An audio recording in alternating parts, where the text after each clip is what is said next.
रत्नगर का साम्राज्य अपनी शान और शौकत के लिए दूर दूर तक मशहूर था। संगमरमरी महल, सोने के बुर्ज और इत्र की महक वाली हवाएं, सब कुछ था यहाँ। लेकिन रत्नगर की असली दौलत थी महारानी आद्रा। उनकी मुस्कान में शरद पूर्णिमा के चांद की शीतलता थी और उनकी आंखों में एक अनकही गहराई। वो शरद पूर्णिमा की ही रात थी। पूरा महल दियों से जगमगा रहा था और उत्सव की तैयारी में था। महारानी को कुछ ही पलों में महाराज वीरेंद्र के साथ झरोखे से प्रजा को दर्शन देने थे। पर जब महाराज उनके कक्ष में पहुंचे तो वहां कोई नहीं था। कक्ष अंदर से बंद था। खिड़कियां सलाखों के पीछे थीं। हवा में हल्की सी चमेली की खुशबू के साथ एक और अनजानी जंगली महक घुली थी और महारानी के बिस्तर पर, उनके रेशमी शाल पर एक मुरझाया हुआ सूर्य कमल का फूल पड़ा था। ये फूल सिर्फ राज्य की सीमा पर बसे रहस्यमयी और खतरनाक वने ओझल के दिल में खिलता था, जहां जाने की हिम्मत कोई नहीं करता था।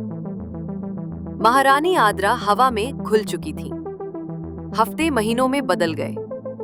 रत्नगढ़ पर एक उदासी की चादर तन गई। हंसते खेलते राज्य में अब सिर्फ कानाफूसी और डर था। महाराज वीरेंद्र ने खुद को दुनिया से अलग कर लिया था। उनकी दुनिया तो उसी बंद कमरे में कहीं खो गई थी। महाराज के छोटे भाई राजकुमार देव को जादू टोने और दुश्मनों की साजिशों की कहानियों पर यकीन नहीं था। उनकी तेज आंखें कुछ और ढूंढ रही थीं। उन्हें याद आया कि जिस रात महारानी गायब हुई, उनकी सबसे खास दासी लीला भी कहीं नहीं मिली थी। किसी ने उस पर ध्यान ही नहीं दिया था। देव ने चुपचाप लीला के कक्ष की तलाशी ली। एक पुरानी संदूकची में उसे एक छोटी सी डायरी मिली।